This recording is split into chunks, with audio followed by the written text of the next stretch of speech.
देवताओं की फोटो मंदिर मूर्ति देखी होगी आपने। अभी आप पूछेंगे कि पुष्कर जी किस चीज़ का मंदिर है, तो किसी मंदिर मूर्ति या फोटोज़ का नाम पुष्कर नहीं है। इस गांव का नाम पुष्कर है और इस जल सरोवर का नाम पुष्कर है, यानी कि पुष्कर जी का कोई मंदिर मूर्ति नहीं है। पुष्कर जो शब्द है ये दो शब्दों को मिला के बना है। पहला नाम होता है पुष्प यानी फ्लावर, और कर बोलते हैं अपन हाथ को संस्कृत में। इन दो चीज़ों को मिला के इस जगह का नाम बनता है पुष्कर और इस गांव का नाम बनता है पुष्कर। तो यहाँ पे फ्लावर का और जो मैंने बताया था कर यानी हाथ, इन दो का क्या महत्व है, तो फ्लावर का महत्व है यहाँ पे सतयुग में भगवान विष्णु की नाभि से कमल का पुष्प निकला था, जो कि स्वयं ब्रह्मा जी ने अपने हाथों से इस जगह पे गिराया था, जो कि ऑरेंज कलर का टेम्पल देख रहे हैं पानी के बीच में। तो यहाँ पे जैसे ब्रह्मा जी ने कमल का पुष्प गिराया तो 7 पाताल तोड़ जल का उत्पत्ति हुआ था। उसके बाद ब्रह्मा जी ने यहाँ पे हजारों साल का तपस्या किया, जिसको अपन साधु सन्यासी लोग करते हैं ना, हजारों साल की तपस्या जिसको बोलते हैं साधु सन्यासी लोग। तो इसी तरीके से ब्रह्मा जी ने यहाँ पे कमल का पुष्प गिराया, उसके बाद में यहाँ पे हजारों साल का तपस्या किया और उसके बाद में यज्ञ करवाया था। यज्ञ समझते हैं आप क्या होता है? हाँ। बिल्कुल। अपने घर में कोई भी शुभ काम होता है तो हम यज्ञ जरूर करवाते हैं, चाहे नया घर बनाओ या कोई भी शुभ काम होता है तो इसी तरीके से ब्रह्मा जी ने इस जगह को सतयुग का तीर्थ बनाने के लिए यहाँ पे भगवान विष्णु की नाभि से जो कमल का पुष्प निकला था वो स्वयं ब्रह्मा जी ने अपने हाथ से गिराया और 7 पाताल तोड़ जल का उत्पत्ति हुआ था।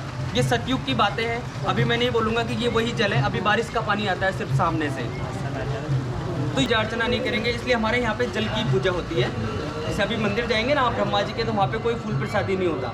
जो साधु सन्यासी लोग होते हैं वो पहले ब्रह्मा जी के जाते हैं, उसके बाद जल पे आता है। जो गृहस्थी लोग होता है पहले जल पे आते हैं, उसके बाद में फिर ब्रह्मा जी का दर्शन होता है। ये चारों तरफ देख रहे हो यहाँ पे ये 52 घाट बने हुए हैं, छोटे बड़े पुराने राजा महाराजाओं के नाम से है। हर घाट का एक नाम है, ऐसे करके ऑल 52 है यहाँ पे। 52 घाट है, 1000 टेम्पल है पुष्कर में। किसी भी मंदिर में अपने हाथ से अलग से फूल प्रसादी नहीं होता। अभी हम कोई दूसरे स्थान पे जाते हैं, वहाँ पे बोलते हैं कि ये प्रसाद चढ़ा दो, ये कर दो। हमारे यहाँ पे ऐसा कुछ भी नहीं है। 52 घाट यानी कि ये चारों तरफ जो देख रहे हैं पूरी परिक्रमा है 52 घाट की। 1000 टेम्पल है सर पुष्कर में। यहाँ तक कि ब्रह्मा जी का वर्ल्ड का एक मंदिर है, वहाँ पे भी जाओगे तो आपको कोई फूल प्रसाद दान दक्षिणा डोनेशन नारियल अगरबत्ती नहीं करना होता। यहाँ पे जो भी यात्री आता है, जैसे गंगा जी हरिद्वार का नाम सुना होगा आपने, 4 धाम का नाम सुना होगा।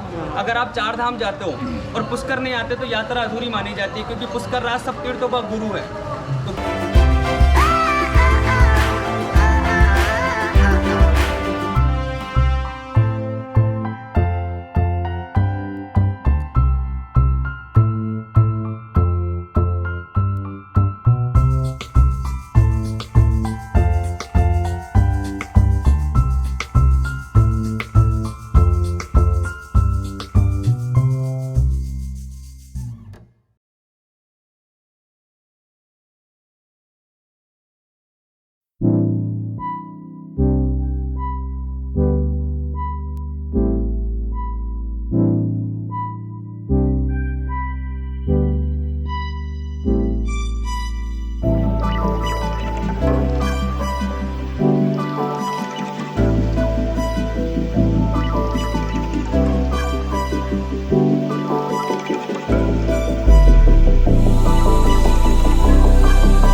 जौहर के बारे में आपने सुना है?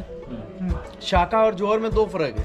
जैसा आपने पगड़ी बांध रखी है, यहाँ के रॉयल फैमिली से जेंट्स जो हैं वो शाका कहलाए, यानी शाका मतलब युद्ध से पहले, युद्ध की घोषणाओं से पहले केसरा साफा पहन के और वो मॉर्निंग समय में निकल जाते थे युद्ध के लिए, वो शाका कहलाए। और लेडीज़ अपना ज्वेलरी वगैरह अपना गहना पहन के, अपना शादी का जोड़ा पहन के अग्नि ज्वाला के अंदर युद्ध से पहले ही अग्नि में स्नान करना, यानी कि जौहर कहलाया। वो महारानी पद्मिनी ने शुरुआत की सबसे पहले, अपने अस्तित्व, अपने लाज, अपनी मेवाड़ की रक्षा के लिए, यानी कि अब उनका ब्लड चेंज नहीं हो जाए, उनको मुगल्स उठा के लेके न जाएं या अलाउद्दीन खिलजी उनको उठा के लेके चले जाएं, इसलिए उन्होंने एक साथ एक समूह के साथ 16,000 क्षत्रियों ने, जहाँ पर घूमते देखेंगे, अग्नि में जाके अपने आप को खत्म कर दिया, यानी कि वो कहलाया जौहर।